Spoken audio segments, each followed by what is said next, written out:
The billion-dollar empire of Jakob Fugger, the secret behind his wealth. What if I told you the richest man in history wasn't a tech mogul, oil tycoon, or crypto king, but a quiet German banker who stitched his way from cloth to crowns?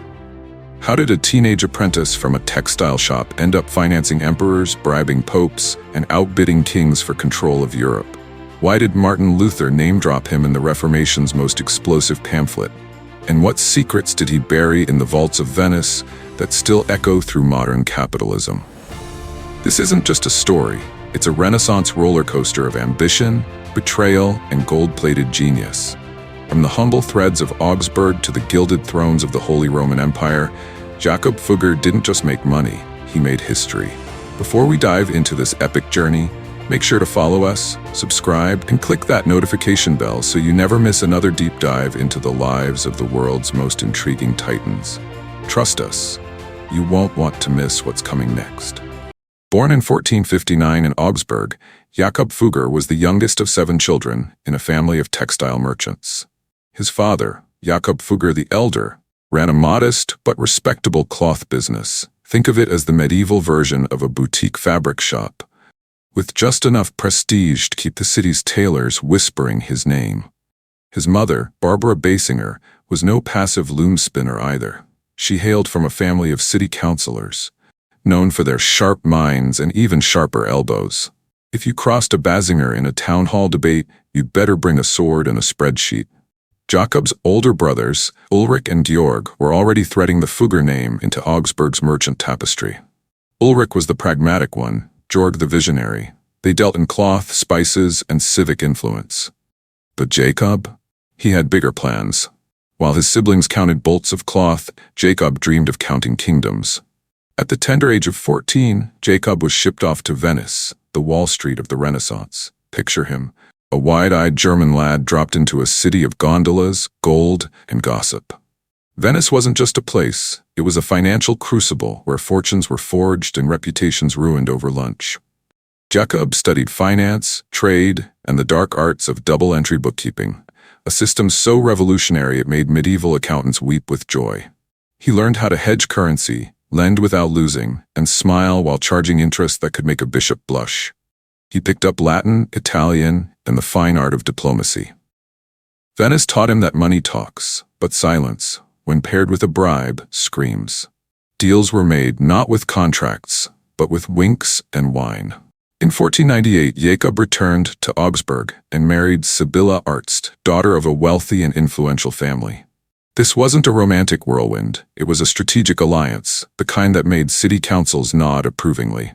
The marriage elevated Jakob to Grand Burgher of Augsburg, granting him political clout and access to elite circles. They had children, including Marcus Fugger, who would later inherit the empire. Jakob's personal life was quiet, almost monk-like. He dressed plainly, avoided ostentation, and lived modestly, except when it came to his vaults, which were stuffed with enough silver to make dragons jealous. Jakob's big break came in the early 1500s, when he invested in silver and copper mines in Tyrol and Hungary. But he didn't just lend money, he bought the mines, the smelters, and the trade routes. He created a vertically integrated empire, controlling every step from extraction to export. This wasn't business, it was economic warfare. Jakob became the sole supplier of copper to much of Europe, including the Vatican. He lent money to the Habsburgs, the Medici, and even the Pope. His influence stretched from Rome to Vienna, from the Alps to the Adriatic. In 1519, Jakob made his most audacious move. He financed Charles V's election as Holy Roman Emperor, outbidding the French King Francis I. The price? A cool 850,000 florins, loaned to 7 prince-electors who held the keys to the imperial throne. When asked why he risked so much, Jakob famously said, "I'd rather lose all my money than lose my honor." He lost neither. Charles V won the crown and Fugger secured imperial favor, mining rights and tax exemptions that made his empire bulletproof. Jakob Fugger, the man who could buy a bishop's mitre with pocket change, found himself tangled in the velvet ropes of ecclesiastical scandal. His loans to bishops, cardinals, and even Pope Leo X weren't just generous. They were strategic. He financed the Vatican's construction projects, including St. Peter's Basilica, with interest rates that would make a monk reconsider his vow of poverty. But this generosity came with strings, golden ones. The church, desperate for cash, began selling indulgences to repay debts. Enter Martin Luther, stage left, hammer in hand. In 1517, Luther nailed his 95 Theses to the church door in Wittenberg, condemning the sale of indulgences and citing Fugger's influence as proof of church corruption. The Fugger name, Luther wrote, is whispered in the halls of Rome more than the name of Christ. Jakob didn't flinch. He knew that in the Renaissance salvation was negotiable, but debt was eternal. Financing emperors was like playing chess with live grenades. Jakob lent vast sums to Maximilian I, who was charming, imperial, and perpetually broke. Fugger once quipped, "Maximilian is a good man, but he pays like a ghost, never seen when needed." Then came Charles V, Maximilian's grandson. In 1519, Jakob bankrolled Charles's bid for Holy Roman Emperor, outbidding Francis I of France with a staggering 850,000 florins. The money went to 7 prince-electors, each of whom received a discreet pouch of gold and a not-so-subtle reminder of Fugger's generosity.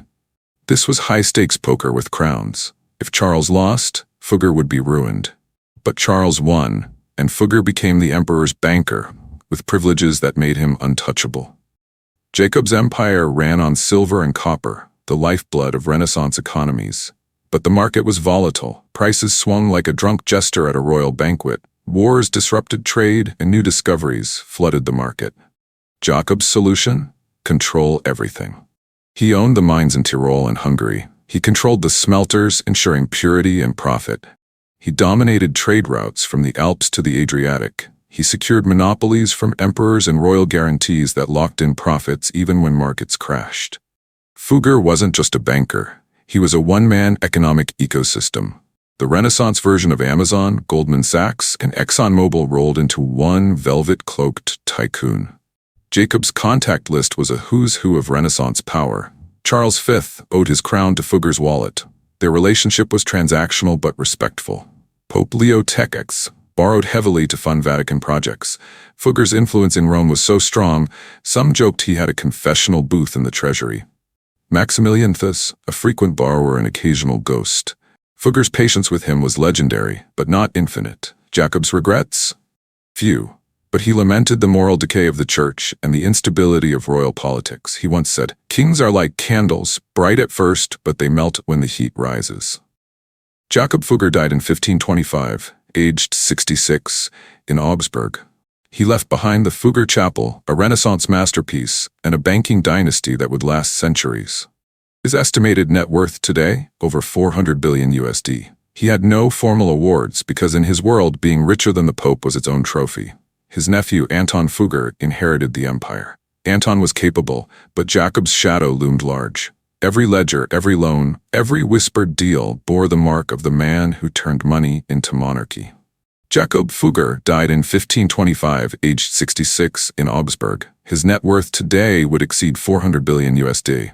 He left behind the Fugger Chapel, a Renaissance masterpiece, and a banking dynasty that lasted centuries. His empire was inherited by Anton Fugger, his nephew, but Jakob's shadow loomed large. He didn't receive formal awards, because being richer than the Pope was its own trophy.